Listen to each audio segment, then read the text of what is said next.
No, people want their schools open. They don't want to be shut down. They don't want their state shut down. They want their restaurants. I look at New York. It's so sad what's happening in New York. It's almost like a ghost town.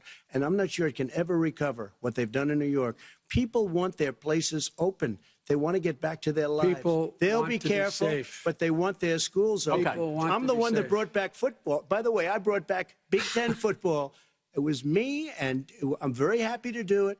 And people of Ohio are very proud of me. And you know how I found out? When he took a phony ad. Gentlemen, we're going to get to your economic plans going forward in a moment. But first, Mr. President, as you well know, there's a new report that in 2016, the year you were elected president, and 2017, your first year as president, that you paid $750 a year in federal income tax each of those years. I know that you pay a lot of other taxes, but I'm asking you the specific question. Is it true that you paid $750 in federal income taxes each of those 2 years? I paid millions of dollars in taxes, millions of dollars of income tax. And let me just tell you, there was a story in one of the papers. I paid $38 million 1 year. I paid $27 million. Show us your tax returns. I went, you'll see it as soon as it's finished. You'll see it. You know, if you want to go to the Board of Elections. There's a 118-page or so report that says everything I have, every bank I have, I'm totally under-leveraged because the assets are extremely good. And I built a great company. I'm asking you a specific question, which is... But let me tell you... I understand all of that. I understand all of that. No, Mr. President, Go ahead. I'm asking you a question.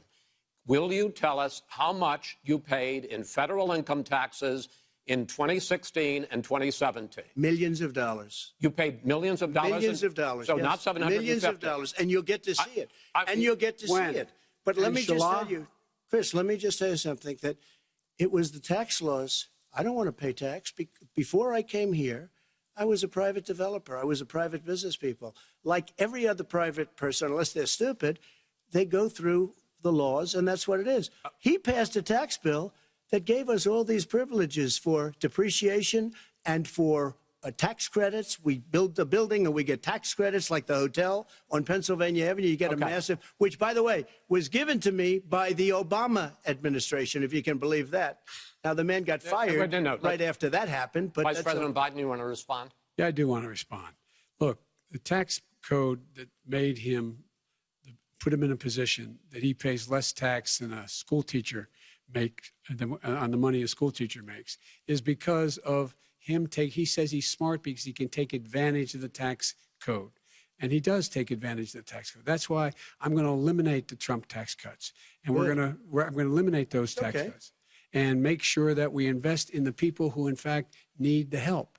People out there need help. But why didn't you do it over the last 25 years? Because you weren't president. Because you weren't president screwing things up. You were a senator. And You're by the way, worst president America has ever had. Hey, Come Joe, on. let me just tell you, Joe, I've done more in 47 months. I've done more than you've done in 47 years, Joe. We've done things that you never even thought of doing, including fixing the broken military that you gave me, including taking care of your vets.